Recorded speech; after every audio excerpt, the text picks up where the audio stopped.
a promise. I won't quit, keep going till I got it. I won't give up till I'm on top. Yo, no, I ain't the type to give up. If I do something, man, I do it till I get what I want. I turn a business out of nothing into something I love. I got a poker face, but honestly, I'm not one to bluff. I flip a switch, never miss, man, I always stay up. Don't let them see you, bitch, always have a plan to stay tough. This life ahead of you ain't easy, it was built to be rough. But that's what makes a personality, is tragedy, bruh.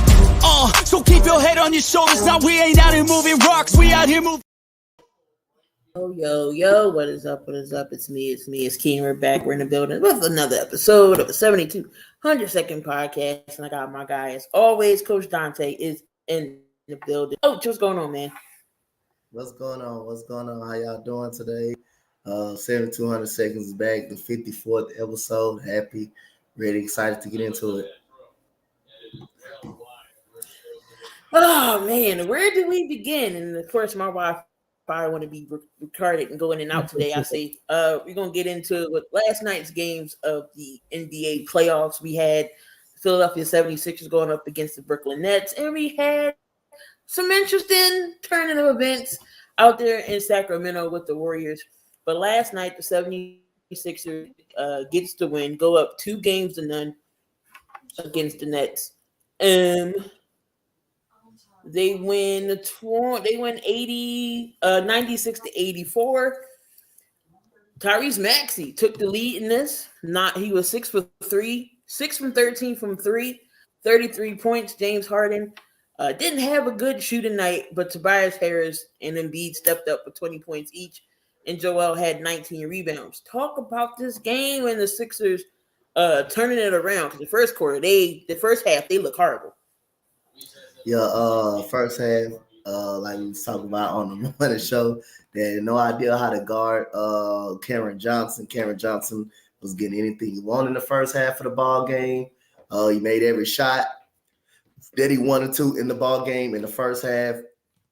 In the second half, Cameron Johnson was in a lost and found. He was nowhere to be found in the second half. Got to give credit to the Sixers defense, but also Brooklyn Nets, they're not all that pretty good. They're not all that well. They don't create shots pretty well for themselves. They don't have a lot of ball movement. They don't have a consistent point guard. They don't have a good point guard play. Spencer Dinwiddie is more of a scorer. He's not an actual true point guard. They're lacking at the point guard situation. Nick Claxton is doing all he can, but then again, Nick Claxton cannot do anything with Joel Embiid. I like the game plan, what they came out with. That's to double Joel Embiid. I thought they stopped doing that in the second half. That's the right game. They came out with the right game plan, is to double him, get the ball out of his hand. But you had guys like Maxey, and you had guys like Tobias Harris, who people give a lot of shit to because of the contract, and which is not even his fault that he got the contract. That's an organizational issue. So now you expect to perform like a max contract where you know he's not a max player and he's a fourth option on the team. So he's not gonna be ready. He don't know when he's gonna get a touch, really. If he's gonna be a spot up shooter, if he has a chance to put the ball on the floor. But other than that, he's big. He's been averaging 20 points over the last 2 games of the series. Been very impressed with him. But again, the Sixers didn't play well at all. They didn't play well at all. The game didn't get out of hand until pretty much the fourth quarter pretty much with Joel Embiid. I like his playmaking ability. And again, man, like I say, I just don't think the Brooklyn Nets, they weren't ready for this series. They got into the playoffs within the skin of their teeth as well. But other than that, Mikal Bridges, promising. And you got I'll say you got Cameron Johnson. He's a promising piece, but the Sixers are a far better team as of right now. They make all the adjustments on the Brooklyn Nets. But other than that, the matter of things about it for the Sixers, you just want to finish this series quickly as possible as you could. You don't want the series to extend because next round, you know who you're going to play next round, and that will be Boston. Definitely Boston, the very next round. Most definitely. Looking over at the box scores for Philly, PJ Tucker, he didn't score, but what he does in the box score, nobody talks about. This is when PJ Tucker is going to be what we got him for. What made him get a championship with the Milwaukee Bucks. he took, he was part of the Miami Heat going to the Eastern Conference Finals. PJ Tucker is going to be that dog. Get those rebounds. He'll give you a spot up three when he's open. He has the ability to play, make, and pass the ball around. But PJ Tucker had 8 rebounds last night. He had 7 rebounds last night off of 2-6 from. So him scooped up in the corner. I'm sorry, looking at the wrong stats. He was 0 for 4. He had 8 rebounds, 3 assists last night. Tobias Harris, excellent from the field, 8 of 14. He only had 1 3, 1 of 13, but he also had 13. He also had 12 rebounds and 20 points. He had a double-double night. Again, Joel Embiid, 6 from 11, 20 points. That was a quiet 20 points for him, but they were double-teaming him. But what happens when you double-team Joel, he's going to trust his teammates to find open shots. And that was Tyrese Maxey last night. He was on fire and cooking. So 33 points, Tyrese Maxey, 6 for 13 from 3. I don't need Tyrese Maxey to score 33 every game. But if you're gonna give me 33 points every game, I'll take it. The Nets kept leaving him wide open yesterday. It no matter what defense they was in, Maxey always was open, and Joel kept finding him. And there go his shots. He blew past somebody. I think it was Spencer Dinwiddie and got an and-1. This Maxey speed is crazy. When he gets out in the open, he'll blow right past you, go up for a layup. He is not scared. He don't care who's in front of you. He's gonna go at you. But it just seems like you said, Cam Johnson was hot in the first half. I don't know. It's going to be the game. This is going to be the one game that they're going to win. But Cam Johnson was nowhere to be found in the second half. We figured out a way to stop him. The coverages are going to go off. But what do the Nets have to do if they want to at least try to stay in this series? What do they have to do? First of all, I will come out with the same game plan. I will come out with the actual same game plan that I came out with in the second game. I will still double Joel Embiid. If they can live, I will live with someone else making a play besides Joel Embiid. The only thing difference, you're gonna have to quickly recover and get back on the 3-point shooter on Maxey. I don't mind PJ Tucker taking open threes. I don't mind him taking open threes. He's only a corner shooter. He's only a corner shooter. He's not gonna shoot for anywhere else but the corner. James Harden, if you want to keep taking them goddamn step back threes, I will allow him to take those as long as he don't penetrate and go to the basket. I will allow him to take those. Like I was saying, Mo, I'd rather for him to be a step back 3-point jump shooter than go be a driver. Because when you be a driver, you get to that free throw line, you get a feeling of the ball going to the basket. That's how you get your rhythm. When you're struggling, you get to the free throw line. That's how you get a feeling of the ball going to the basket. So I'd rather do a better job. I'd rather do a job than try to put a hand in his face when he do it at stepping back. And I thought they did a great job with that last night because Harden struggled last night. But again, I'll come out with the same game plan. But you got to execute better on offense. That's the problem. You got to execute better on offense. And Spencer Dinwiddie is going to have a better playmaking game. He's going to have a better playmaking game and stop looking for a shot. Stop looking for a shot all the time. That's the problem right there. Instead of Mikal Bridges, Cam Johnson have to create their own shot. Mikal Bridges can. Cam Johnson seemed like he created his own shot, but outside of that, you don't got a true point guard that you can run the offense through, and that scales to Philadelphia 76ers. So that's probably the problem for the Brooklyn Nets right there. Point guard play is really kind of hurting them. They don't have a natural point guard. Spencer Dinwiddie is not an actual natural point guard. But the Nets got to definitely find a way to be at least in this series. They can't afford to go down 0-3 because if they do, we might as well wrap it up at the Barclays on Saturday. Why aren't they using Cam Thomas more? I mean, he can go out there and get you some buckets. I know in the regular season he was hot some games, 3 straight 40-point games. Why not use Cam Thomas more? I have actually no answer to the question. Jock Vaughn can answer the question better than we can answer that question. But again, the guy can fill it up. The guy can fill it up. I don't know. I have no idea why he's not given a chance to even play basketball. But again, he's another guy that can fill it up. And he's another guy that can get in, come get buckets. But that's the organizational problem right there. That's something that Jock Vaughn, we got to talk to Jock Vaughn about and text him or call him about and see why is he not playing. So Cam Johnson did end up with 28 points. Mikal Bridges 21. Spencer Dinwiddie had 12. Nicholas Claxton in 21 minutes didn't have any points, but he had 6 rebounds. Finney Smith 8. Royce O'Neal 6. Seth Curry 9. Joe Harris didn't give you no points.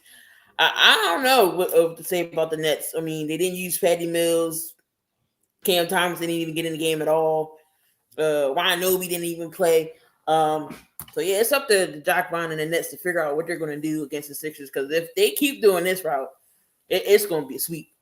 But I still think the Nets is going to win one game. I don't know which one they're going to win, but they're going to win one. Because it's going to be like us. We're going to figure out something that we're not doing and drop it. One thing different about Miami. That's why I'd rather see Miami play the Sixers. That would have been a horrible matchup for the Sixers to even play again. That would have been a bad matchup right there. Yeah, because something about Miami. We can't be Miami. We can't be Miami. It's like we can't be Boston. I don't get it. But something about last night's game that wasn't in game one. Game one, we had 27 straight possessions without any turnovers. In the second half, you had 5 turnovers total. This game, we had 19. So we got to go back to playing flawless basketball. I mean, I'm not saying had no turnovers, but 19, that's kind of a lot compared to 5 the first game. So game 3 will be, Thursday night. Yep. We go to Boston, we go to Brooklyn, see what the Nets can do, or do we go up 3-1? 3-0. Turning around to other series in the West that was last night, we had the Sacramento Kings, but I fell asleep on. But I seen pieces of it. 114 to 106. The Kings get it done again. Donte, are the Warriors in trouble, or is it not too early to panic? I think it's kind of. I'm gonna say it's too early because they played well at home. I'm gonna still give the Warriors a puncher's chance. I just cannot. Just because they lost, they struggled on the road this year. They struggling on the road in the playoff. But again, one thing we know, the Warriors have been in this situation before. They have been down 3-1 before, and they're able to come back and win a series against Oklahoma City Thunder. But if you want to go back and say, hey, that's not that same Warriors team, then like I say, hey, they got 2 home games. All they got to do is protect their home court like Sacramento did. But don't get me wrong, Sacramento can win a road game. They can go in there and win. The way the Warriors are playing as of right now, the way the Warriors are playing, they look old, they look slow. Sacramento look much more faster. They was pressuring Stephen Curry 90 feet on the floor, making him work. Then he have to run off and try to get open. Davion Mitchell done a great job last night of doing that. Also combined with hitting a big 3 in the corner to pretty much put the ball game away out of reach. But you just got to give the Sacramento Kings credit. Sabonis didn't have the game that he had in game 1. He had a great game last night. Also, D Fox made a big 3 at the top of the 3 late in the game to pretty much, sealed the game, put him up by 2 possessions. So just nothing but timely shots that Sacramento made, timely defense. The Warriors sloppy, turning the basketball over. Both teams were sloppy in the first half. Sacramento had 10 turnovers in the first half. Golden State had 14 turnovers. The only thing about it, Sacramento turned the ball over 4 times since then. They cut down on their turnovers in the second half. Golden State kept on turning the ball over in the second half. And other than that, they got to make some adjustments, man. Malik Monk looking like an all-star, looking like a superstar out there. He looked unstoppable out there. The move that he put on Jonathan Kuminga and the step back 3-pointer, that was sick. I was sick as hell right there. But Sacramento looked like the faster team, better team, 50-50 balls. They look way better right now than the Golden State Warriors. But let's see. Can Golden State adjust? I would give them a puncher's chance to win a game at home. But I would not be shy if Sacramento take one in Golden State to make it really, really difficult. So I still give Sacramento the puncher's chance. Now, if they go down 0-3, do you panic then? If they go down 0-3, I think they in trouble. If they go down 0-3 or 3-1, you panic. Because, again, you can't win in Sacramento. So you can't not win in Sacramento. So even if you do win a game at home and you lose either one at home, you gotta panic because you can't win. You gotta go. That means you gotta go back to Sacramento, which you're gonna have to do anyway because Sacramento is the higher seed if it goes 7. So you're definitely gonna have to do that. But the best case scenario for Golden State is to win these 2 games at home But check your home court. Go back to Sacramento. And try to figure out a way to get a win in Sacramento, knowing that you come back home and that you're damn near unbeatable at home. But other than that, if Sacramento take one of these games at home on Golden State court, I think the series may be a wrap. I think it may be a wrap. I don't see how they can beat Sacramento in Sacramento. They haven't played well on the road all year long. So I will actually give them a puncher's chance to win at home. Most definitely, because after game 4, it goes back to 1-1. So two in Sacramento, 2 in Golden State, but game 5 will be in Sacramento, and so is game 7. If they go game 7. But the Warriors got to show some sense of urgency. I think if they go down 0-3, they got to have a sense of urgency. But the first couple of minutes last night, I was like, oh no, they came out hot. They was fast. I'm like, Golden State is going to be in for it tonight. Just run down these stats real quick. Golden State, we all know what happened. We're going to talk about the Draymond Green situation. He only had 8 points. Kevin Looney had 6. Wiggins looked good coming. I know he came off the bench the other game, but he started last night. 22 points, 28 points for Steph Curry. We had Klay Thompson with 21. You get 13 points off of the bench for Kuminga. But here's the difference here. You get 24 for Sabonis. You get 13 from Harrison Barnes. D Fox, 24. Kevin Huerter contributed with 15 points. You got 14 points out of Mitchell. And then you get 18 from Malik Monk. They had a good all-around couple players, more than 6 players who was in double figures. That was the difference right there in the scoring. You had bench contributors for the Kings who was giving you buckets, as compared to Warriors who bench wasn't giving you no help. Now, going to the Draymond Green situation, do you think they both should have gotten some type of flagrant foul, even though, so we did see Sabonis hold his leg, but what's going to happen with Draymond Green? He's not going to get, I don't think he's going to get suspended, but if he gets another flagrant or some type of flagrant 2, he could be suspended. We all know that. You can't get another foul in the playoffs. You get suspended. What do you think about the whole Draymond Green situation? I think it was wrong for Draymond Green to step on somebody like that. He clearly know what he was doing. He clearly know he was stepping on Sabonis to try to send a message. But at the end of the day, Sabonis, I'll say Draymond Green used to trying to get up under people's skin. Now Sabonis got up under his skin and got him put out. Like, I believe the technical was the right call. The Sabonis, it wasn't a basketball play. And he did grab his ankle. He did grab his ankle right there. But Draymond Green was absolutely wrong stepping on his chest. It hurt the man really, really bad. Could have hurt the man really, really bad by doing that. So Draymond Green was completely wrong. And I definitely agree with the call of kicking him up out of the game, because I thought that was unnecessary just to step on the man's chest like that. He could have really seriously hurt the dude. He did that with LeBron James, kicked LeBron James, and he had to be suspended for that series.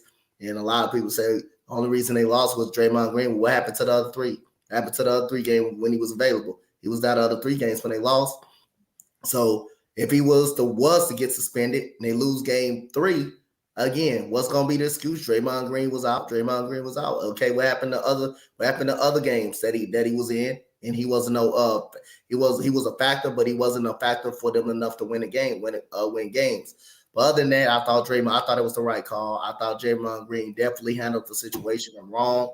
By stepping on a dude, that was disrespectful. But again, Sabonis did not make a basketball play. He was wrong for grabbing a man's ankle and starting the thing. But again, that was a win situation for Sabonis, because it got him kicked out of the game.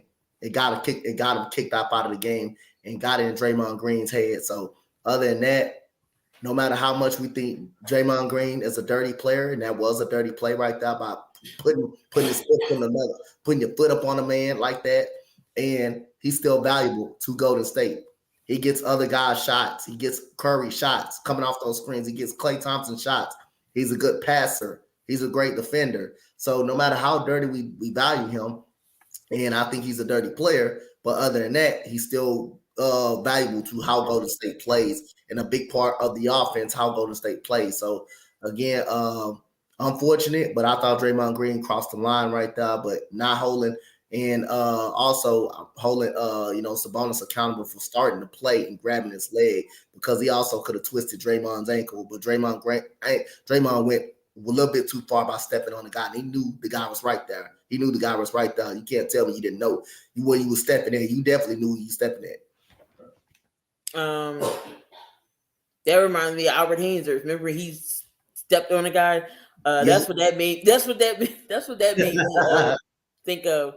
But no, they was right for definitely giving them both the tech. But like you said, Draymond went too far a little bit, stepping on him. I mean, you could have just left that alone. Went to your corner. Sabonis would have went to his side. Nothing would have been about it. But Sabonis was down for a while after he did that. I don't even know how hard that he stepped on him. Like, that's your whole chest, sternum, ribs. Anything could have happened. Something could have been a similar situation with DeMar Hamlin. How bad, how hard you hit a guy, could your heart, anything could have happened. God forbid nothing bad happened. Anything could have happened to Sabonis by him getting kicked like that. But we all know Draymond Green is the villain. And we all know, regardless of how people feel about Draymond Green, he is a valuable piece to the Warriors. We saw how, when he wasn't there for 22 games in the regular season, how the Warriors was. So Draymond definitely is a big piece. Moving on to tonight's games, just thoughts on tonight's game. So game 2's for the Hawks and Celtics. We got the Knicks and Cavaliers, which is going to be a great, interesting series as well. And then we got the Clippers and the Suns. Do you think the Hawks got any chance? No, I don't think they have a shot in hell. So Boston's taking game 2. Yes, I think it's borderline maybe a sweep. So we got the Clippers and the Suns. So what do you think? I think they're good enough to win a game. I think the Hawks team is talented enough to win a game, but Boston is just better. And I still think the Atlanta Hawks will win a game at home, but I don't think they have a shot. I don't think they have a shot in hell to win a game, win a series. What about the late game with the Clippers and the Suns? Clippers and Suns, I'm going to go for the Clippers to win game 2 tonight. I'm going to go for the Clippers. Even though Westbrook had a horrible shooting night, but his defense in game 1 was clutch. 3 for 9, no rust. Jesus Christ. I mean, I think the Suns may be in a little bit of trouble. They don't got a depth. They don't got depth on the bench, and I think that may come back to hurt them. I think they may come back. I think they may come back and hurt them. So I don't think the Suns have a lot of depth. The Suns got to rely on their starting 5 while the Clippers have a bench. And not to mention, the reason why Eric Gordon is starting because of Paul George. Paul George is out. And if Paul George was healthy, was in that lineup, you got Eric Gordon, Norman Powell coming off the bench, Terrence Mann coming off the bench, Mason Plumlee coming off the bench. That's like a damn starting 5 in the whole NBA. So again, I believe when it all comes down to this series, I believe the Clippers bench will outweigh will help their starters, take a lot of pressure off their starters, and may help them win this series. I'm not going to say I'm still leaning towards the Suns a little bit, but it depends on what happened in game 2 tonight. The Suns are in really deep trouble. So if they go down 0-2, you think I think the Clippers will get them. I think the Clippers will get them at that point in time. Because the only reason I think the Suns will lose the series, they don't got a bench. They're not deep. They're not deep at all. You just got to rely on your starting 5. And you're deep. I mean, Landry Shamet, for 24 minutes, giving you 4 points off the bench. That's not good enough. And you have Bismack Biyombo coming off the bench. You have Jock Landale coming off the bench. That's not a bench to be scary about. You try to play a Kobe, Wainwright, they're not giving you nothing. So it's just a lack of depth. And I think they're going to have to rely on their starters a lot more. And I think that's going to tire out the starters in the series while the Clippers can go to their bench. And rely on their bench. Facts. And then we got the Cleveland and New York. New York did take that series, that first game. That was a fun series. I think the I think the Cavs could tie the series up tonight. But here's a question here. How have the Cleveland Cavaliers finally emerging from the shadow of LeBron James? They made some good moves. They drafted well. I mean, Evan Mobley, Darius Garland. They gave him the keys over pretty much Colin Sexton. They gave him the keys. They realized Darius Garland is a better point guard than Colin Sexton was, even though Colin Sexton can score. But Darius Garland is a better actually a better player, actually the better player. Then they went out there and got a veteran, Ricky Rubio. They went out there, they got Jetty Osman still who can play. Dean Wade can shoot the basketball. Evan Mobley, a rim protector, and also in the trade, Karis LeVert coming over, helping them really good. He's got to play better in the series. And Jared Allen, they got them a rim protector. So Cleveland's able to draft well. They're able to make moves. They're able to make some moves. And pulling the trigger on Donovan Mitchell has really helped them out a lot. Most definitely. Definitely a big piece was Donovan Mitchell. Nobody's seen Donovan Mitchell going to Cleveland because everybody thought Donovan was going to New York. But when that notification popped up, everybody was like, "What? Cleveland?" That was far from everybody's thought process, him going to Cleveland. But it really works because Donovan Mitchell balances out Garland. I like Jared Allen. Everybody always clowning Jared Allen maybe because of how he dresses, because he's a 28-year-old. He's a 20. Crazy part is he's only 23, 24, and he looked like he in his 30s. So leave the man alone. So what? He not flashy with his money, don't got jewelry. He wants to just be plain old Joe with his afro. Let him do him. But the man can ball defensively when it comes to playing basketball. I'll take Jared Allen over freaking Gobert. Y'all know how I can't stand Gobert. I'm taking Jared Allen over Gobert. At me if you want to. I'm taking Allen over Gobert. That's just me personally. But I do think the Cavs will tie it up in this series. What you think? Yeah, I think I got Cavs game 2 tonight. I think Darius Garland got to take more than 13 shots as well to help Donovan Mitchell out. And I need the big man to get their ass up in there and rebound and stop playing soft inside the paint. So, yes, I got them. I definitely got them. He say look like Jim Kelly equal black belt Bones.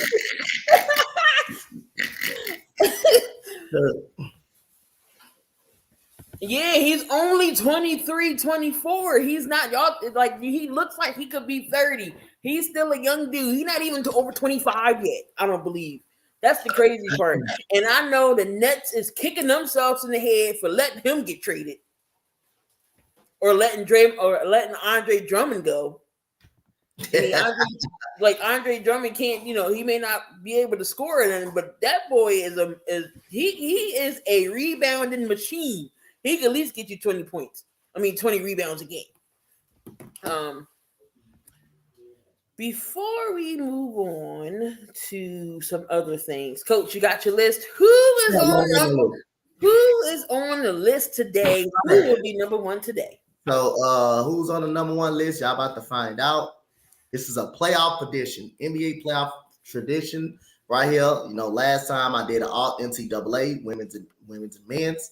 Yes, I do baseball, but this is NBA playoff edition. So we're going to go with number 5. We're going to go with Jalen Brunson in a win in the game 1 victory. Got the job done in the game 1 victory. Got a clutch shot off the glass, left-handed shot off the glass. 27 points, 2 steals for Jalen Brunson. Was really key to this game in game 1. And Jalen Brunson is here. Jalen Brunson has emerged. And his daddy did a good job of pulling him away from the Dallas Mavericks, getting them come over to the New York Knicks. And now all of a sudden, Jalen Brunson, hey, you can't say he don't make an impact because Dallas is at home. He's in the second round of the playoffs. So as soon as he left Dallas not even a playoff team. So Dallas got to figure out some stuff. So number 4, I got Jaylen Brown. Jaylen Brown is number 4 up on this list. 29 points, 3 assists, 12 rebounds for Jaylen Brown. Jaylen Brown played well in the game 1 blowout versus the Atlanta Hawks. My goodness, I'm glad I didn't do that game. Glad I got some sleep on that game. That game was over with at halftime. I would have ended the stream at that point in time. So I'm glad I didn't have to do that game right there. That game was a murder scene. But other than that, game number 3 got Kawhi Leonard.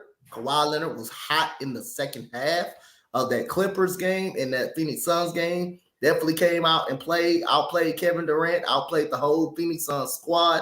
38 points, 5 rebounds, 5 assists for Kevin Durant. For Kawhi Leonard.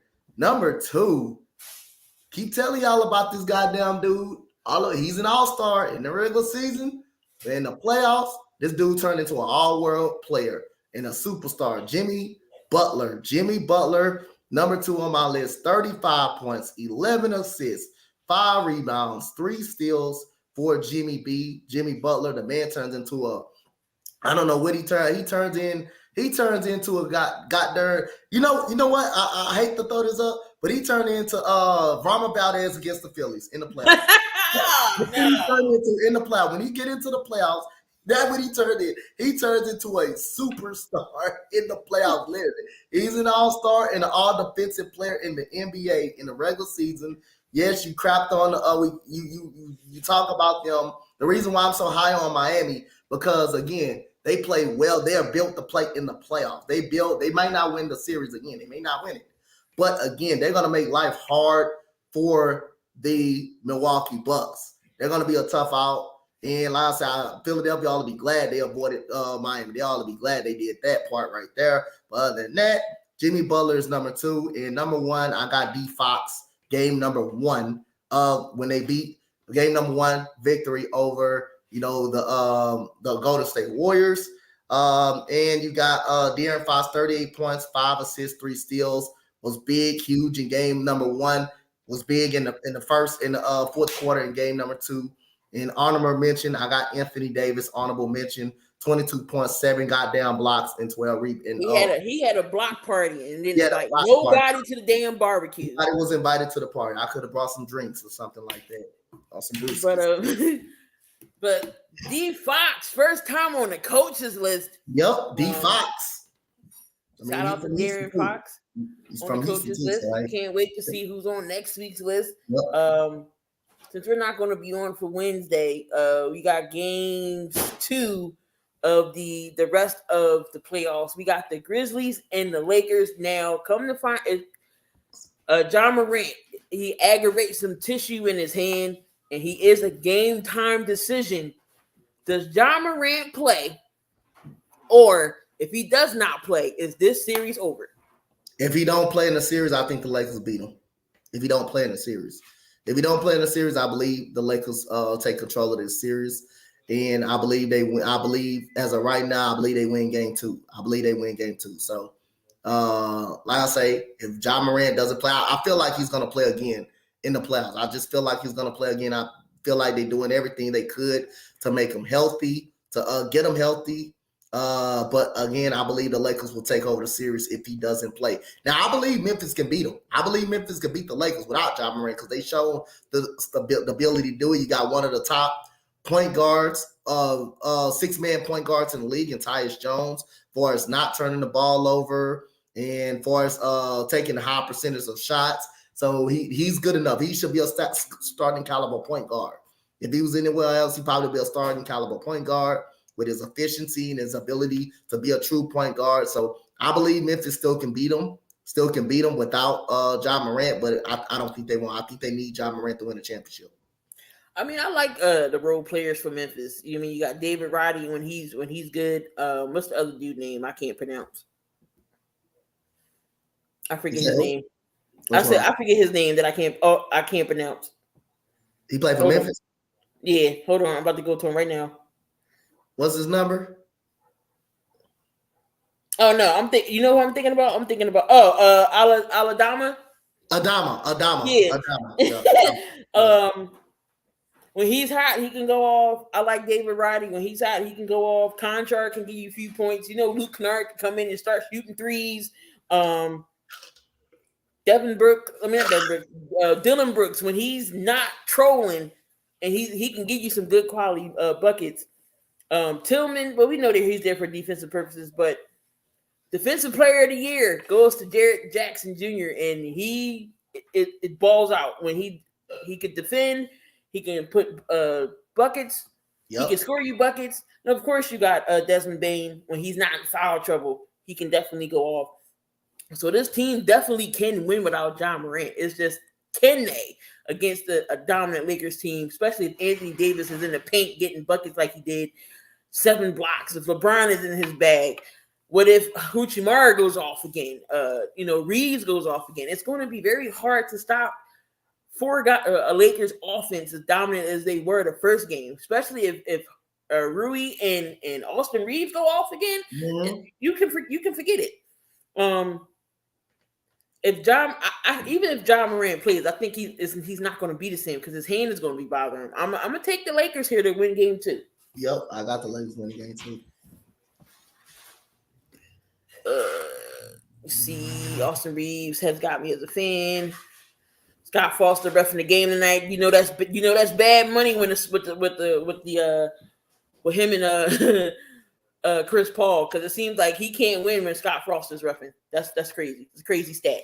Yep, gets guy who gets playing time,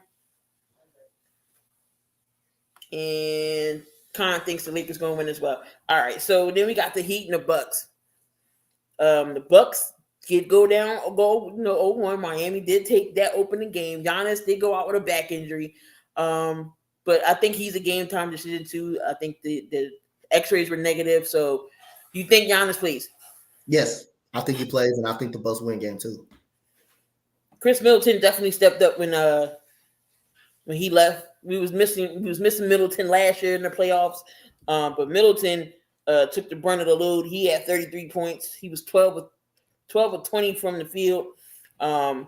Porter stepped up big, had some minutes, but you definitely can see they was missing Giannis. But like you said, Miami is a different monster when it comes to the playoffs. I don't know what switch they flip in the playoffs, but it's ridiculous how they can't be stopped in the playoffs. Jimmy Butler, 35 points, like you said. Bam stepped up. Bam can't have these Katy Perry syndrome moments. If y'all don't know what the Katy Perry syndrome is, I'm going to let y'all know what it is. Katy Perry had a song called Hot and Cold. You can't be inconsistent. So, therefore, you got Katy Perry syndrome. Bam can't have that in the playoffs. You can't go to scoring 22 points and then the next night have 4 or 5 points. You can't do that.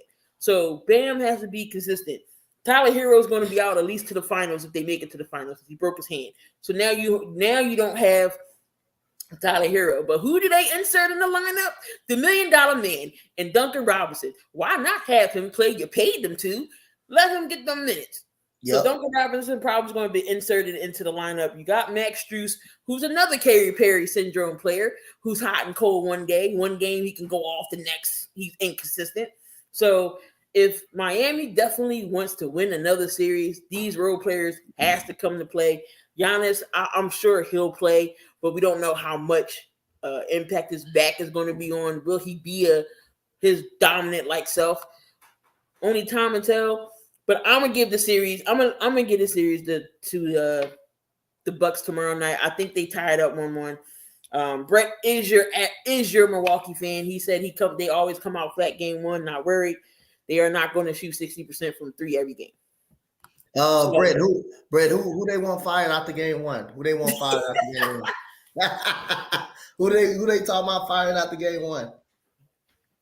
But where's Kyle Lowry been at? That Kyle Lowry in that playing game was unstoppable. Now he is nowhere to be found. Kyle Lowry had a solid game. I think I saw his stats. He had a solid game. He had 2 points. He had 2 he had 2 points for real? Yes. 2 points, 3 assists, and 1 rebound in 19 minutes the first game. The first game 1. Let me see. Okay. I didn't see it right. Okay. I thought he had. I saw he said Bud getting fired again. Said Bud getting fired. Oh my goodness. Y'all gonna fire the damn dude. But I think the Bucks tie the series up here. And then you also got the Timberwolves and the Nuggets. I'm still gonna go Denver. There's something about Minnesota. 109-80. Come on now, man. I would rather have OKC here. At least OKC probably would have gave them a fighter's chance. Minnesota loses the series anyway, but I think they go down 0-2. But they didn't really have much scoring on that first game. Gobert gave you 8. Cat gave you 11. Conley gave you 8. The only person in double figures was Anthony Edwards, Kyle Anderson off the bench, and Noah with 12. You can't win games like that. You're not going to beat no teams like that. Gobert, he had 13 rebounds. Anthony Towns had 10, But where was the scoring coming from? Mainly from Anthony Edwards. He can't do it all. He can't do it all. So Denver's taking this series. I'm calling a sweep. Denver sweeping Minnesota. But yeah, that's my gripe about Minnesota. I think it was a bad move of getting Gobert. They wasted all their draft picks for one dude. I'm glad you didn't ask me because, like I said again, it's not a snooze ball in hell. They win in the series. Yeah, no, I was going to ask you that because we already know. No, I already know, and I didn't think they would be good at the start of the year when they got Rudy Gobert. I didn't think anything would change.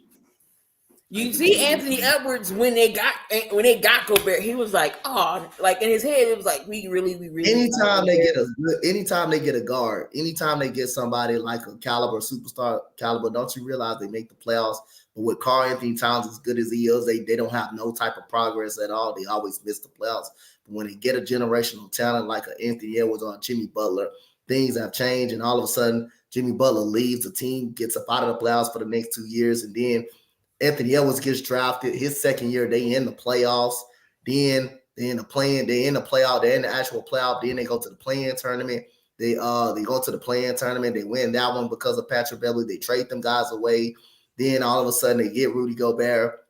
Then they still work. They worse than what they were the year before last. They had to sneak up in the play-in tournament by beating OKC.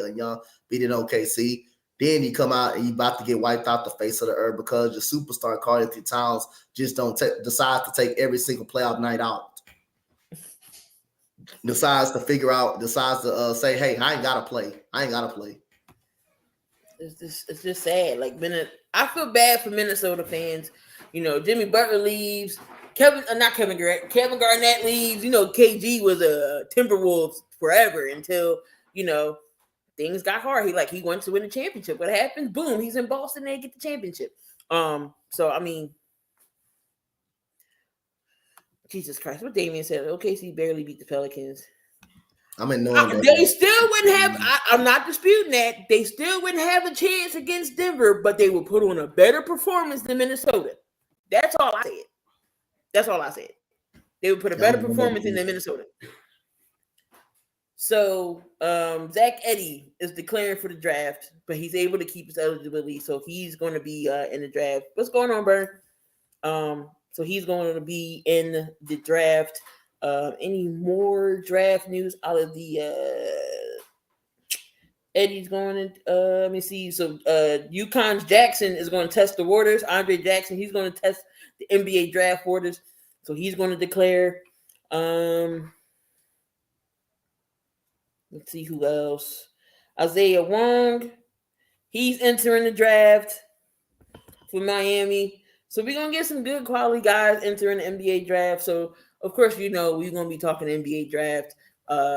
We did a mock draft last year. We're going to do one again this year as well. Who else? The guard from Syracuse is transferring. Auburn's ex-guard Chance Westry is going to Syracuse. So a lot of shakeups in the NCAA. Sixers sweeping the Nets, playing the Celtics next round. Yeah, exactly.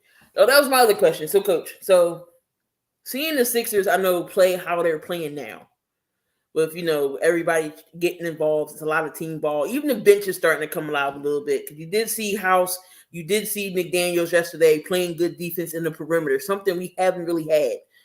If they're playing this well, do you think the Sixers can possibly beat Boston in a 7-game series go out the second round? No, because they're not really even playing well like that. They played well the first game, but they didn't play well the second game. They didn't play well at all in the second game.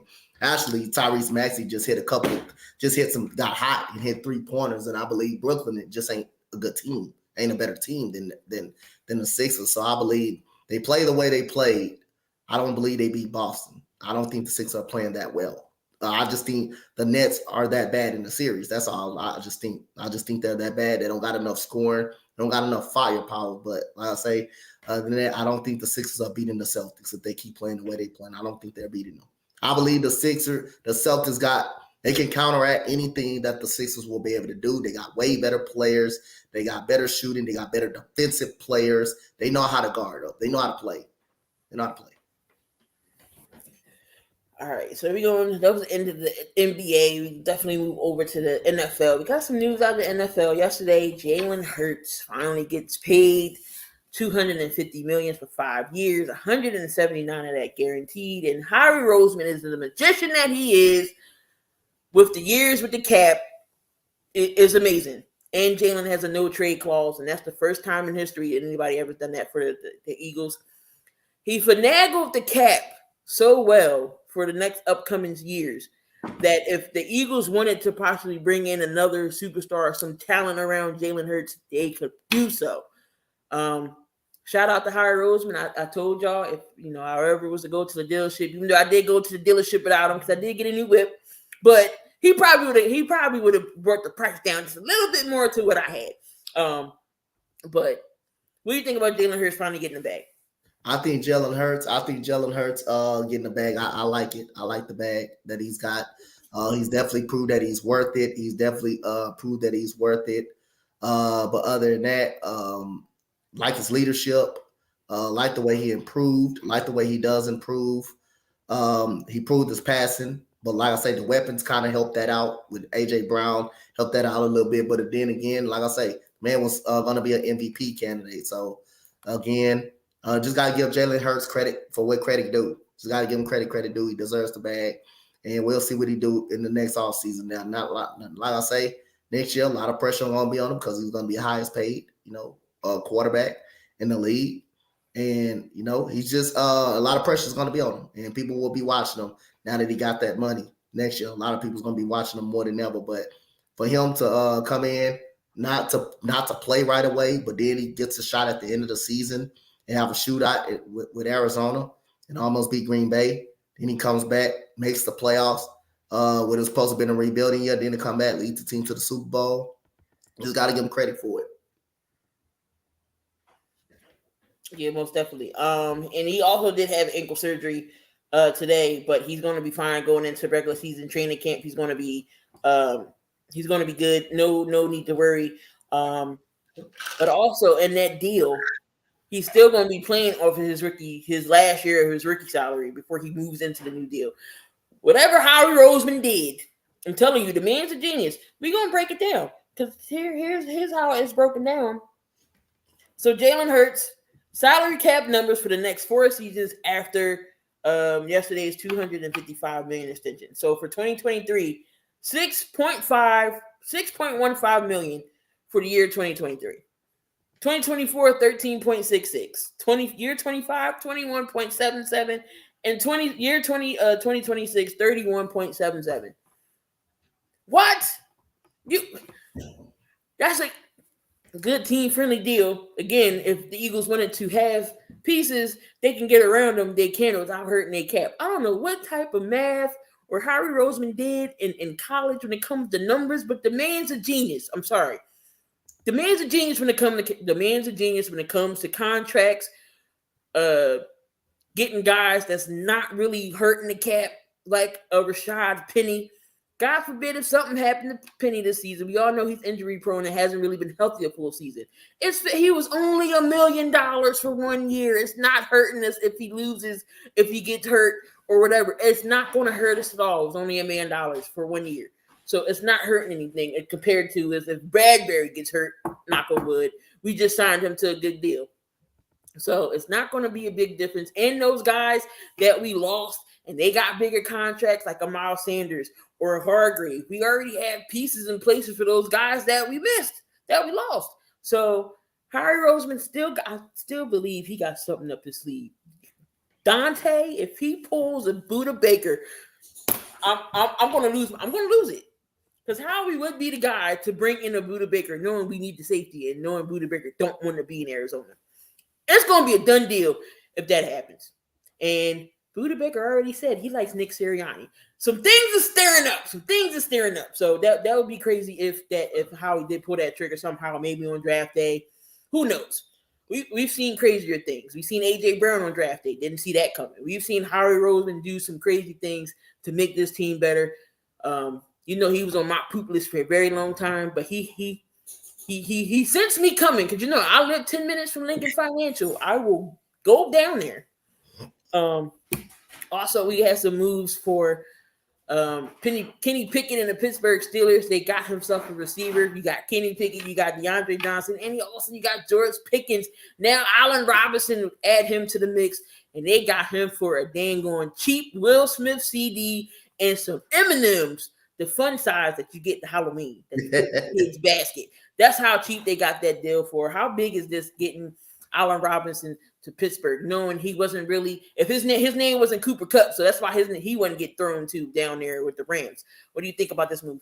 I don't think it's gonna be much. I don't think it's much of a big move at all. I just don't think Robinson is who he is anymore. After leaving Jacksonville, the ACL tear. Yes, he had a couple of good seasons in Chicago. After that, the relationship got terrible. And then, he looked like a shell of himself over there with the Rams. I don't think it's gonna help. I think George Pickens is a guy over there in Steeler Nation. I think George Pickens is that guy over there. Deontay Johnson shows signs that he can be, but other than that, like I say, if Allen Robinson becomes a player and help these guys out, then I'll change my tune. But other than that, I got faith in Pickens. I got faith in George Pickens, Najee Harris, and I got faith in Deontay Johnson, even though he had a down season last year. But I got faith in the coaching staff, Mike Tomlin. That's why I got my faith in. Hasn't had a losing season in 15, 17 years now. What's going on? Yep. You might as well just let Tomlin be lifetime coach. Don't ever get rid of him. He needs to just retire on his own terms. He needs to retire on his own terms if he want to retire. So Damien, to answer your question, yes, we all know CJ deserves his money. But again, it's not like we didn't offer him money. He saw what Jesse Bates and the safety market looked like, and he said, no, I'm going to turn down this deal that Howie Roseman and the Eagles offered him. He wanted to go test and see what everybody else was offering. When he noticed he couldn't get that deal, he said no. We gave it to Bradbury. Now he's stuck with a 1-year deal and with the Lions. So that's how that happened. It's not like we didn't want to pay him because, of course, we wanted him here. He wanted more money than what we offered him because he thought the safety market was going to be better. He realized it wasn't. He turned it down, and now he's with a 1-year deal with the Lions, getting what, $7 million when he could have had more than that. But anyway, whatever. CJ, more power to you with the Detroit Lions organization. Hopefully, you do good, and hopefully next year you can prove to yourself that maybe someone else will get you in a long-term deal. Who's to say we won't bring you back? But after the bad blood that you left, who knows? But anyway, Burns said he about to be a Steelers fan. Golf senses the Lions' urgency heading into the season. Do you think the Lions get a quarterback, or do they still ride with Goff? I think they go with Goff. I don't think they get a quarterback. I think they go with Goff. I think Goff had an underrated 2 years over there, man. Goff can get the job done when he can get the job done over there. I don't know. He probably maybe not a Super Bowl winning quarterback, but he's good enough to get the team to the playoffs next year, and they might be the favorite to win the division next year. Jamison Williams on a full season. Amon-Ra St. Brown is one of the emerging stars in the league. Khalif Raymond. Again, they got also Montgomery too, man. Montgomery, if he can stay healthy, that dude can be solid. Catch out of the backfield, can run the football, and their secondary is going to continue to get better and better with Gardner Johnson, Cam Sutton. Their secondary is going to be better. I think they will draft a corner in this coming draft. And I believe that corner will be Devin Witherspoon. They will go after Devin Witherspoon or Christian Gonzalez. Either one, I think they help their secondary out. Damien actually said something sensible, Donte. We need to clip this. He said this was a good move for the Steelers. Only problem I have is can Allen Robinson stay healthy? Okay, Damien. Kudos to you for saying something that actually makes sense. I give you that. The Chiefs add Wayne Garrett, the backup Patrick Mahomes. We all know Chad Henne left. Chad Henne left and rode the sunset. 2 Super Bowl wins. Even if Patrick Mahomes couldn't go on his ankle, I still think Chad Henne would have won that playoff game. Gabbert ain't nothing to blab about, but he's a backup. Just pray to God that nothing happens to Mahomes because Gabbert ain't gonna be it, even with the weapons around him that they do have. So just pray, Kansas City fans, that nothing happens to the Chiefs because Gabbert ain't it. Seeing the quarterbacks in this draft, we all know where Bryce is gonna go. We all know Stroud is gonna be the top quarterbacks. Then you have Anthony Richardson. Then you have Will Levis. Now the other quarterbacks we're not talking about, Max Duggan, even Stennet Bennett, who's still in the draft, Hendon Hooker. Where do you see these guys going? Who will take a chance on these type of quarterbacks? They even said Hendon Hooker could end up possibly in the first round somehow. I've seen that forecasted. What do you think about those guys? Well, I believe the guys that you named, they're going to be backup quarterbacks. They're going to be a lot of backup quarterback with the right situation. I believe. I think AR-15 is the most gifted quarterback in the draft, but I believe he will need to sit a year to develop. Will Levis, he needs to sit a year to develop. I don't believe he's trash at all. Disagree with most people saying he's garbage. Believe he's got upside. He's okay. He's not a bad quarterback. He's okay. He didn't have a great offensive line at all. He didn't have a great offensive line. The receivers weren't that good outside of one receiver. So, it's a little bit of flat. It's a little bit of also you can defend on him, but you can't defend on the decision making that he makes. He's got to get better at that. But I still think he can, with the right system and the right fit, he can become something. I don't believe the dude is all that bad, like everybody say he is. I don't believe he's all that bad. So Anthony Richardson has the most upside. I believe Anthony Richardson, I believe it's a possibility he can end up with the Panthers. I believe that it's a possibility he could. So I think it's going to be hard to tell where these quarterbacks are going to end up at because not a lot of teams, basically like Tennessee Titans. I believe someone like AR-15 can end up with the Tennessee Titans. I don't think the Tennessee Titans in love with their quarterback situation. I believe there's a good chance one of them could end up at Seattle as a backup in case Smith don't work out.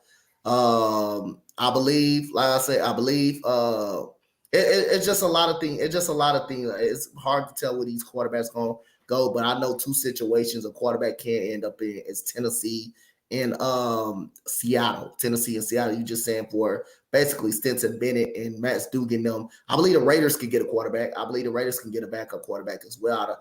Jimmy Garoppolo, he's going to be the starter, but I believe the Raiders can push for a backup as well. So I'm going to go with the Raiders. And the Commanders also. Heineke left. I believe the Commanders can push for a backup quarterback, even though I think they want Sam Howell to start a year, but I also think they can get in the quarterback discussion.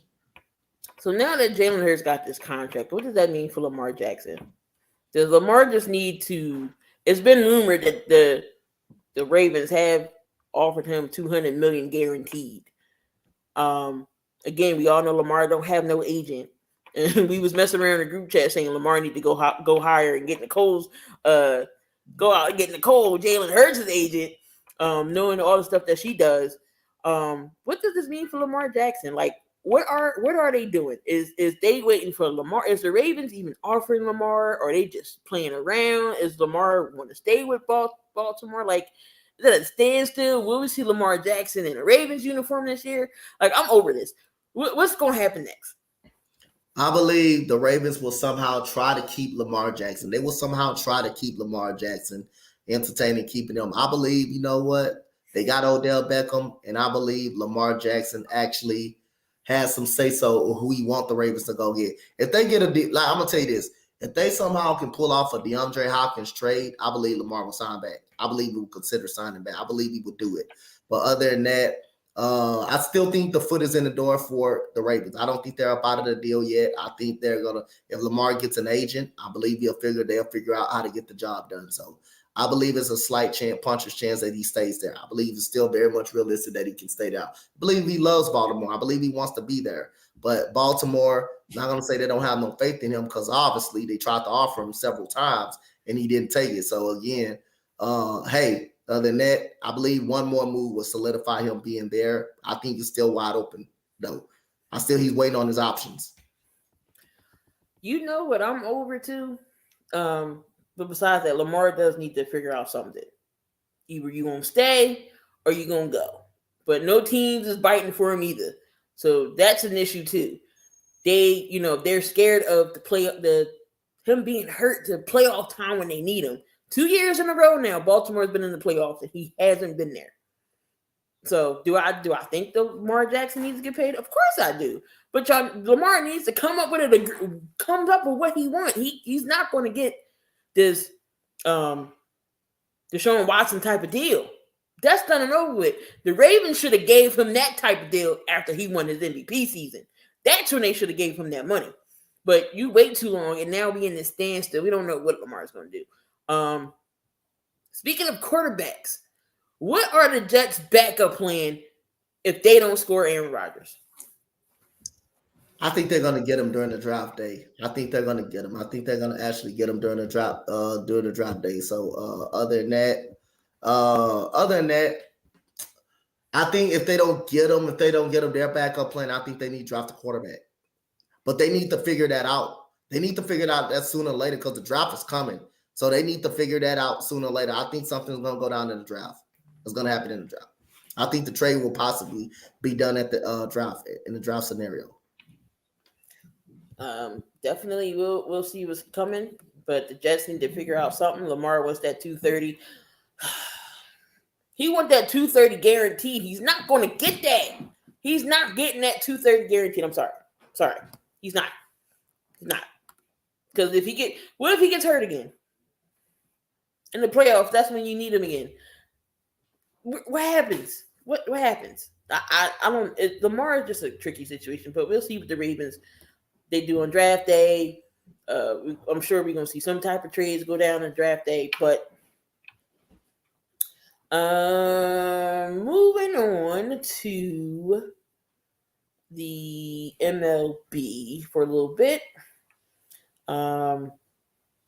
The Reds, Green gets an extension, $53 million. Hunter Green, 6-year deal, $53 million. The right-hander. The MLB looks like they're testing out another rule. Why are they testing out another rule? Good grief. What are they doing now? I just had it. So MLB is experimenting with a double hook DH rule in the athletic league where a team loses its DH if the starting pitcher fails to compete at least 5 innings. What type of sense? That makes absolutely no sense, MLB. Come on, Brad Manfred. What are you doing? What are you doing? Yankees fans, Stanton's going to miss 6 weeks. And that sucks because I have him on my dang fantasy. He strained his left hamstring. He's going to be out for 6 weeks. Looks like Radon, he's going to be out for a while. I think he's injured as well. What's going on with the Yankees? Oh, they just can't get out of their own damn way. That's the problem. They can't stay healthy. They got good enough. Their pitching is not. Outside of Garrett Cole, their pitching is not up to par. And the Yankees, they just got too many injuries, man. They just got too many injuries. They got to stay healthy. If they can stay healthy, they can be a very good baseball team. They can stay healthy. The problem is they're not healthy, and their pitching staff outside of that suspect, outside of Garrett Cole is suspect. Yeah, because Rodon, he's out since spring training with the strained left forearm, and he's bothered by his back. Then you got Josh Donaldson. He's been hurt. So I don't know about it's just the Yankees. All the Yankees got is Aaron Judge. But the Tatis the other night had a good outing. Looking at these standings here, finally somebody beats the Tampa Bay Rays, and that was the Toronto Blue Jays. So Toronto, they're not undefeated no more, but again, they're still winning the division right now. 14-3. Yankees right behind them. Toronto's right behind them. Minnesota 10 games for Texas. Meanwhile, the Phillies are losing, but you still got Atlanta and the Mets still winning. But they did this in the beginning of the season last year. they was winning all these games, and then miraculously the Phillies beat them. But I'm still not going to panic yet. We 6-10. I'm not going to panic just yet. When it comes with the Phillies, they just got to figure out their base running. Milwaukee 12 games so far, they won. The Cubs is surprising me a little bit. They're 9-6, but they're right there in third place. You think about the Cubs? Like I said, I thought they would have a start of the season. I thought they would have a good start of the season. I still think St. Louis will be better. I still think St. Louis will be better. They're turning on a notch, and the Milwaukee Brewers then got better. So I think the Cubs will be competing, but I don't think they will be better. I don't think they will continue to be better than the Brewers or the St. Louis Cardinals as of right now. Pittsburgh's winning 10 games. I didn't see that coming either, because you know how pooped that the Pittsburgh was. But Reynolds has been going off. He had, what you got tonight? You got the late game? Yeah, I got the late game tonight. Cubs better than the damn White Sox. Well, the White Sox is playing us right now, and I think we losing. Now y'all winning 5-4. They gave up four runs though. You had a 5-0 lead. They gave up 4. Zach Wheeler gave up 4 runs. And we got a doubleheader tonight too. We probably gonna lose that too. But anyway,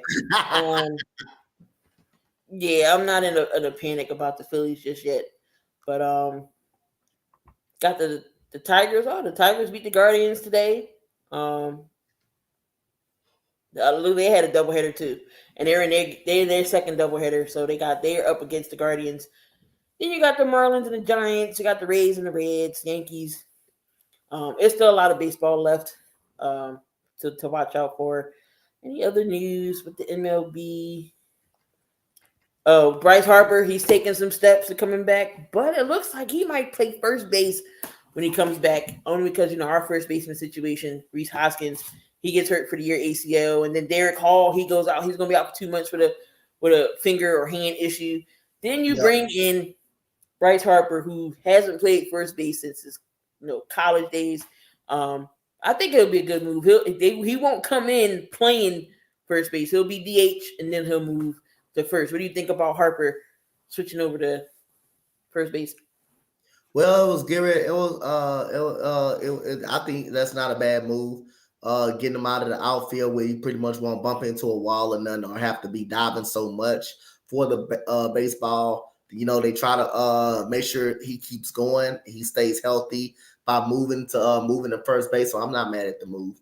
Nothing wrong with. I believe he's going to get it going. Do you think Aaron Judge will do it again this year? 62. I would say he hits 57 home runs. All right. About 57. Remember this, guys. Donte said 57. Now, if he gets like 57, 58, Donte's all into the day. I'm right in the range. I'm right in the area. It's a big ad, but it's a big possibility he's going to get 60. It's a big possibility he can, but I'm going to say about that 57, 58 range area. All right, so we at the hour mark. We're gonna end a little bit early, but before we do that, we're gonna go over preview of this Tank Davis and Garcia fight that's happening Saturday. It goes down finally. This boxing match. Donte, break it down. This Tank Davis fight. Man, Tank Davis fight, man. I really like this fight, man. I really like this fight. So far, really like this fight. It's a big fight, need to be made pretty much. But other than that, I think Tank Davis will win the fight. But I'm gonna go on. I'm gonna actually go by split decision. I think Ryan Garcia can fight him enough. I think he can fight him enough to make the fight go distance. I believe he has the hand speed. I don't believe he has the power to knock out Tank Davis. I believe if it's a fight, if it ends in a knockout, Tank Davis will end up knocking out Ryan Garcia. If it ends in a knockout, but Tank Davis does struggle against those fast guys that can throw pretty fast. That throws a lot of punches. He struggled in the Leo Santa Cruz fight before he knocked him out. He struggled in the Rolly Romero fight before he ended up knocking him out with one punch. So he does have in Garcia, but Tank Davis was getting a hold of that fight. He was winning that fight before knocking out Garcia, not knocking him out, but TKing on him and making him go blind for a little minute on the stool. So other than that, the fight gonna end in the knockout will be Tank Davis knocking out Garcia, but I think Garcia got I think he can make it go long. I think he can make the fight go long. I think he boxes well enough for it to go long. So I'm gonna say Tank Davis. I'm gonna say Tank Davis win the fight by unanimous split decision. Oh, Damian got Garcia KO in the 7th. It looks like Zhang upset Joyce with a TKO win in the heavyweights. Is there any more big names coming up they got scheduled? It's the Devin Haney and Lomachenko fight. That's gonna be a huge fight. I think I'm gonna go with Devin Haney on that fight. I think Devin Haney is gonna beat Lomachenko in that fight. All right, and you got Jake Paul and Nate Diaz. Jesus Christ. Why? Just why? Look like the Phillies up. Nope. Yeah, they up 7-4. Harrison just hit a home run. Oh, the Phillies is up? Yeah, 7-4. Harrison just hit a home run. Let me find out. We might win 2 straight. We want to win a streak. But you got Shakur Stevenson. I know he puts up the lightweight division. I think he moved up to 135, I believe. He moved up to the same division Devin Haney is up. He had an impressive showing against an undefeated fighter. I did the fight. That's right. You did do that. He TKO'd him. He pretty much knocked him out. So who's next for Anthony Joshua? Who's next for Anthony Joshua? It's hard to tell who's going to be next, but I hope next he finds out to draw Deontay Wilder in the fight. Oh God! And he's scared of Deontay Wilder. He's really scared of Deontay Wilder. So, or Tyson Fury could be a fight for him. Tyson Fury could be a fight. Who cheat? Really, Damian? We cheating? We at the hour 13-minute mark. But again, we don't got too much nothing to talk about really. Draft next Thursday. Next Thursday is the draft. Tune on in, of course. Donte and I. Well, I'm gonna be filling in, poking my head in here and there. Donte's gonna hold things down for us while the draft's going on. See who goes number 1. The trades. Oh, trust me, I'm gonna poke my head in if a trade goes down. That's crazy, especially with my Eagles. Any last words before we get on out of here?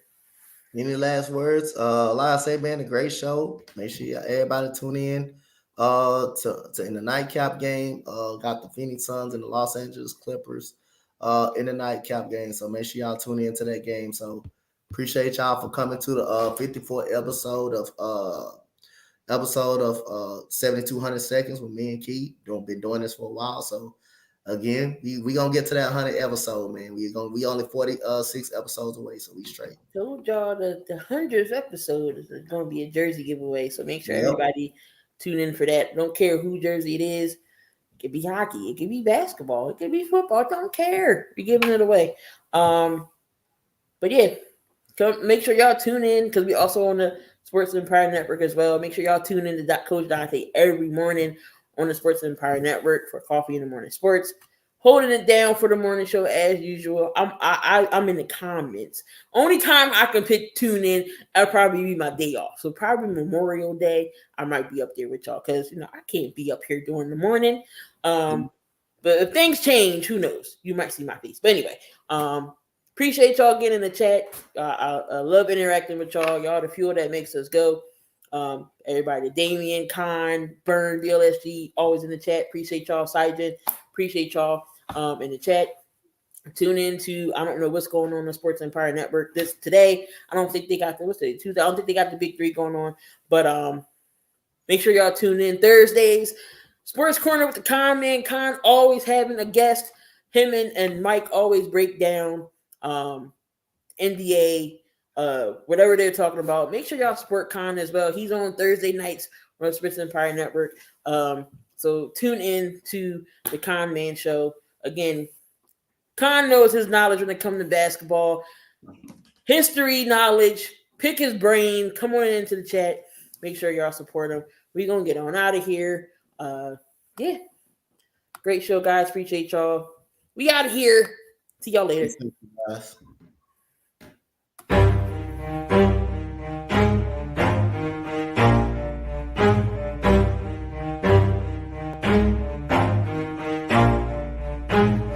Never stop, I'll get it if I want it. Gotta make to myself a promise. I won't quit, keep going till I got it. I won't give up till I'm on top. Yo, yeah. no, I ain't the type to give up. If I do something, man, I do it till I get what I want. I turn a business out of nothing into something I love. I got a poker face, but honestly, I'm not one to bluff. I flip a switch, never miss, man, I always stay up.